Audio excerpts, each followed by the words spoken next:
I want you to know something before I say anything else. The fact that you are here right now, that you clicked on this, that some part of you reached towards something instead of away from everything, that matters.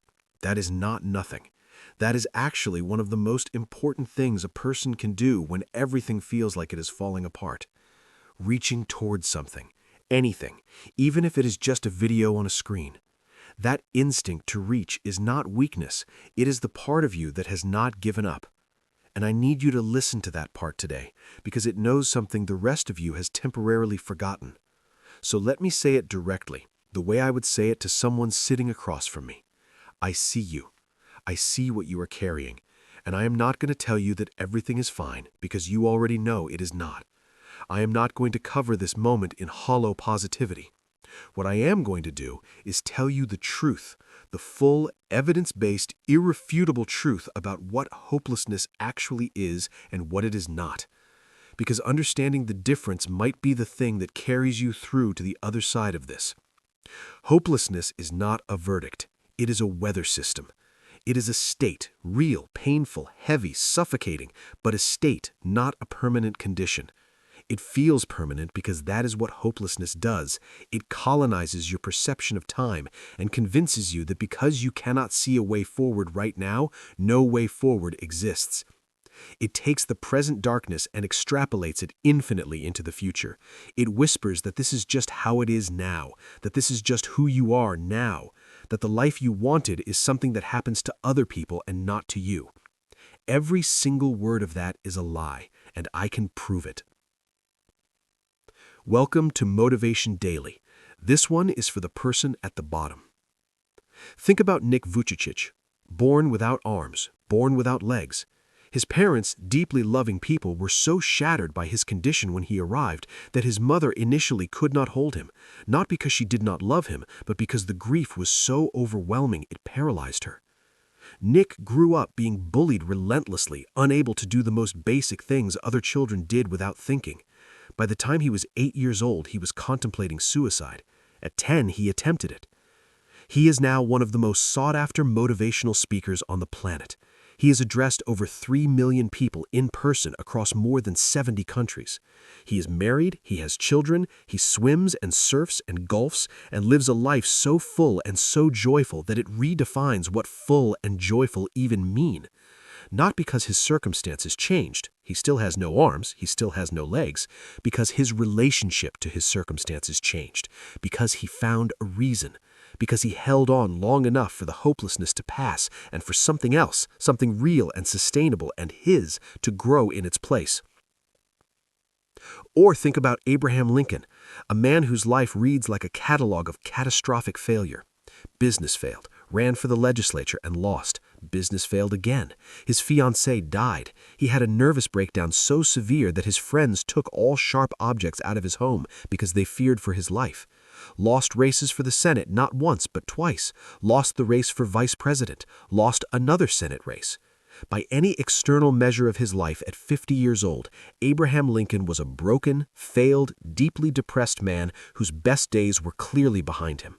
He was elected President of the United States at 51. He led a nation through its most devastating internal conflict. He abolished slavery. He is remembered as one of the greatest leaders in human history. And he was a man who, at multiple points in his life, could not see a reason to continue. The hopelessness he felt was real. It did not predict his future. Let me speak now to the specific texture of what you might be feeling, because hopelessness is not one thing. It wears different faces. Sometimes it looks like exhaustion so deep that moving feels physically impossible. Sometimes it looks like grief that has settled into every corner of your life and will not be reasoned away. Sometimes it looks like the accumulation of loss after loss after loss until you stop believing that the tide can turn, because every time you thought it was turning, something else went wrong. Sometimes it looks like the quiet, grinding conviction that you are fundamentally different from the people whose lives seem to work, that there is something in you that is broken in a way that cannot be fixed, that the good things other people have are simply not in the cards for someone like you. I want to speak to each of those directly. The exhaustion is real, and it is not a character flaw. It is the result of carrying too much for too long without enough support. The grief is real, and it deserves to be honored, not rushed, not bypassed, not buried under forced positivity. The accumulated losses are real, and the pattern you think you see in them is not actually a law of your universe. It is a series of events that your brain, in its desperate attempt to make sense of pain, has connected into a narrative of inevitability that does not actually exist.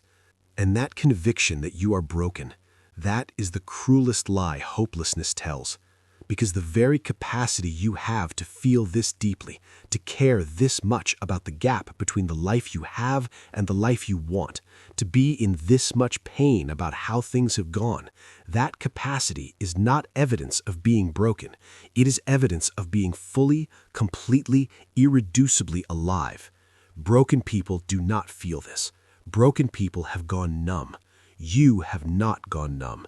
You are in pain. And pain means the thing is still alive in you. The hope is still in there underneath the hopelessness, not gone, just buried, just waiting. So here is what I am asking you to do. Not tomorrow, not once things feel better, but right now, in this moment, in exactly the condition you are in. I am asking you to do one thing, just one. Not fix everything, not feel better, not figure out the whole path forward. One thing. One small, concrete, real act that is a vote for the version of you that survives this. Call someone. Step outside for 5 minutes. Drink a glass of water. Write down one sentence about what you want your life to look like when this passes, because it will pass. Put your hand on your chest and feel your heart beating, and acknowledge that it is still fighting for you, even when you have stopped fighting for yourself.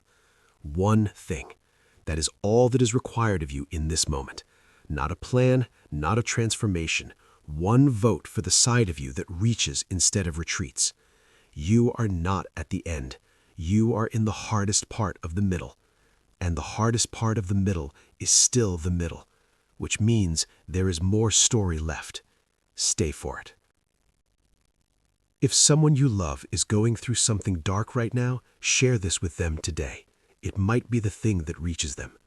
Subscribe to Motivation Daily. We show up every single day for the people who are fighting to stay. Drop a comment if you are willing. Tell me one thing you are holding on for.